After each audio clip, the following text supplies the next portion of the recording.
of that first time that you did step on the floor, that first vote you made, and what that has meant to you to be in the office now?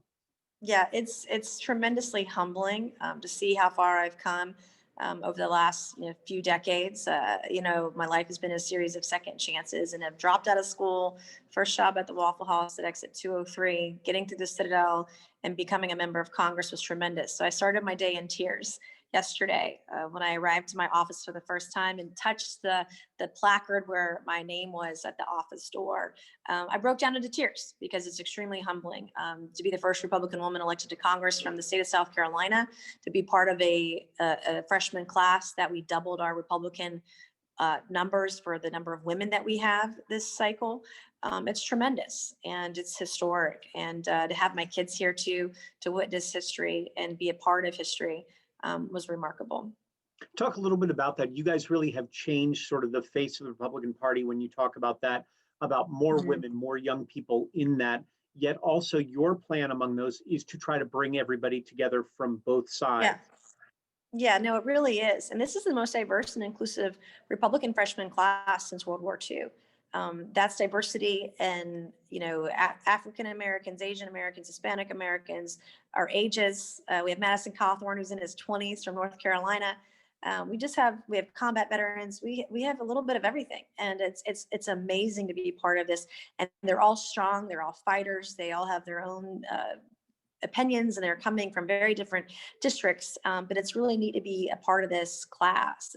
It's a true honor, and we have so much to work on. I do want to bring people together. At the beginning of the day, I'm a fiscal conservative, a constitutional conservative, and yesterday I swore a solemn oath to the Constitution, and my loyalties lie to the Low Country. We're not like every district. We're fiscally conservative. We're conservationists. We want to ensure people are healthy and safe and can get back to work, and we want to grow our economy. And that's where my focus is really going to be over the next 2 years. How much does that new blood, do you think, play into the idea of maybe actually finding some common ground with Democrats and working together for the betterment of the Low Country and the entire country? Well, I hope that it spreads like wildfire a little bit, but there's still a significant amount of partisanship and bomb throwing on both sides of the aisle right now. And when you look at the number of people that turned out to vote this election cycle, historic, between 70 and 75% on both sides of the aisle, I believe it's a referendum on members of Congress to try to find some common ground. It's not going to happen very often because things are so divided. But when it comes to the matters of protecting our freedoms, our liberties, protecting our Constitution, those are the places where we can come together to grow our economy, do those things, be supportive of small businesses. It's not going to be easy, is what I'm learning right now. But there are freshmen on both sides of the aisle that I think want to be the new face of both parties, and I find that very refreshing. One of the first things, we'll go back for a second because maybe people missed it over the holidays. You stepped up and said you don't want a COVID vaccine until the first responders take theirs. You don't believe that Congress should get theirs first. No, Congress should not be first in line to get their vaccination. And my parents are older; they're 80 years old, and until our folks who are most vulnerable in our communities are able to get a vaccination, I don't think we should be first in line. Quite frankly, we should be treated the way everyone else is treated. So our frontline workers, those who are over the age of 60, those with underlying conditions or higher rates of morbidity, those individuals should be first in line to get the vaccination. And then everybody else, particularly if you're healthy and under the age of 60. So I'm going to wait. I'm going to get the vaccination, but I'm going to wait in line when the rest of my constituents can get it. I'm no better than anybody else. Even though I'm in the halls of Congress, I'm just like everyone else and should be treated that way. Next thing up is that you talked about the stimulus checks and the decision, 600, 2,000, everybody's talking about it. Yeah. You're in a different vein on, it's not the number that you're worried about, but it's actually who exactly should get those checks. Right. And I think it would cost Americans a lot less money if we really had targeted relief to those who needed it. So for me, for instance, for example, I qualify for a stimulus check based on my income. But my income wasn't affected by COVID-19. I made the choice to run for Congress, which lowered my income. That was my choice. It wasn't as a result of COVID. There are a lot of Americans out there that make $75,000 a year. Their salaries haven't been affected by COVID-19. And they still qualify for a stimulus check. And I just think that that's wrong. I think if we really focused it on people who lost their jobs, who lost wages, who lost their salaries, lost their income, lost their livelihoods, lost their businesses, That is where the relief should be. And if you look at a district like our first congressional district, if you look at the state of South Carolina, we're in a much better position than other states because we've been relatively open, or at least partially open, throughout COVID-19. We're keeping each other safe by socially distancing and washing our hands and everything else. But our unemployment rate is just over 4%. Pre-COVID-19, it was around 2% or just under 2%, 1.86%, relatively speaking. And so we've done a remarkable job. We're doing better than the rest of the nation. And so these things, I think, have to be factored into the equation. Is that we ensure that those businesses that need relief, they get it. Those individuals and families that need relief, that they get the appropriate relief. And I do believe in the long run, if we did that, it'd be much more beneficial to our economy and would save taxpayer dollars at the same time. But that's not what we're seeing. That stimulus package gave money to countries, to other countries, and I think we need to put our citizens first. And it's about time to put the American people first, and that's really what this is about.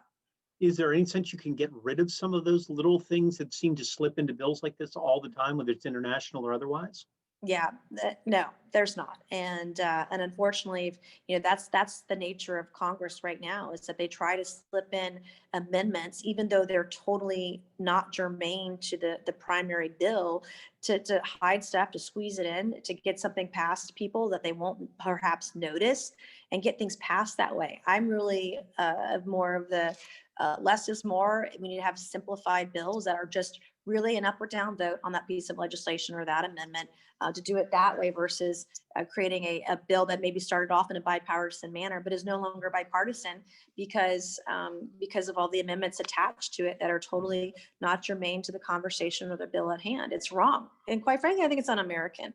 And we've got to be able to fix that, but we can't right now. I'm a freshman, I'm in the minority party. And so my hands are really tied at this juncture. The controversy in Georgia with the president going on right now, with the election vote now coming up, where do you stand on this? Are you joining these apparent 140 Republicans? Are you one of them who's going to try to not certify this election? Or do you believe this election should be certified and we should move on? Well, I came out with a statement yesterday, and you're going to see more members of Congress, both in the U.S. House of Representatives and U.S. Senators, sign their names to this letter. But I will not be voting to object on Wednesday.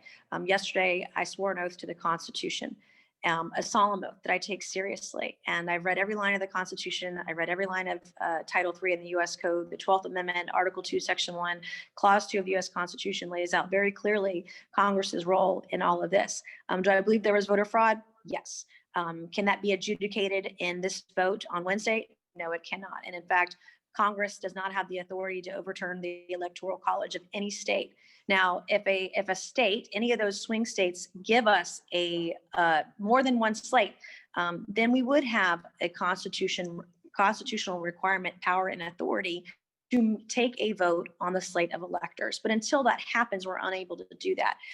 I've talked with, for example, a member of the state legislature in Pennsylvania, because I want to really figure out what happened, what didn't happen, what you read in the press, and what's not being covered in the press. But there are real issues of voter irregularities, voter fraud in many of these states. And so in the case of Pennsylvania, this is systematic fraud that's been happening for decades. Because of the Democratic governor, Democratic legislature, they can't do it legislatively. They've got to make changes via the Constitution. They got shot down in state court, so they need to find relief in federal court. They've got to modify the state's constitution, but Congress doesn't have the right to change that Pennsylvania state laws, and we don't have the right to overturn their slate of electors. Now, if Pennsylvania gives us two slates of electors, then yes, we have the authority, the power to be able to do that. But what this vote's going to do on Wednesday is, one, it's unconstitutional according to everything that I've read, and I'm standing with constitutional conservatives on this issue. That was a promise I made in the campaign, and I'm not going to deviate from that promise. I don't like the outcome of the presidential election. I'm a huge supporter and fan of Donald Trump. When he ran in 2016, I sacrificed my personal and professional life to campaign for him, to get him elected, to make America great again. I don't like this vote. I don't like the outcome of the election. The voter fraud has to be investigated and adjudicated in the proper places. And I plan to be a part of that where I can as a member of Congress.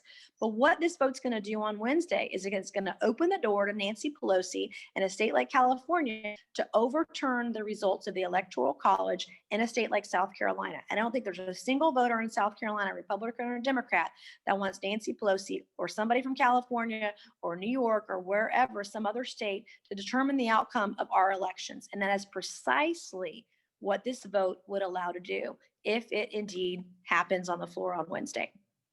Do you believe that Joe Biden legally won this election? Yes, I mean every single election has been certified. In the cases of some states, more than once. But I do believe that Congress has the duty to investigate some of these allegations that are not finding relief in state or federal courts. We do need to get to the bottom of it. We've got to look at what Pennsylvania did or did not do. There were definitely irregularities and fraudulent things happening. Many of these states didn't follow their own laws. But the states that didn't follow their own laws are not just limited to the states where Trump did not win. There were many states, even where we won, where we liked the outcome, where they did things that were not according to their own laws. And so, this is a question about the Constitution. And we swore an oath yesterday to it, and we've got to follow the Constitution, regardless of whether or not we like the outcome. And that's what this really is about. And you're going to see Republicans deeply split on the issue. Speaking of that idea of the Constitution investigation, do you believe the president should be investigated for what he did in that call in Georgia, or do you believe that is just sort of part of the process that's going on right Yesterday we had swearing in, and we had multiple votes. My family was here, so I saw some headlines, but I don't make decisions based on headlines. I want to have all the facts in front of me when I do make a decision. So I want to read the full transcript. I don't want to listen to 1 minute of an audio tape. I want to listen to the entire thing. And my understanding, it's over an hour. So we got to be able to do that, to have all the facts and have context. Well, one of the things that made headlines in Low Country was the Paris Island issue, and I know that's one of the first things on your agenda now that you want to take on now that you're in office. Right, 100%. I made that campaign promise that I would protect Paris Island, and I intend to do so. And that'll be one of the very first bills that I file in the next few days or week or so. I came from a military family, and I fought hard on that issue during the campaign, and I plan on making good on all of my promises.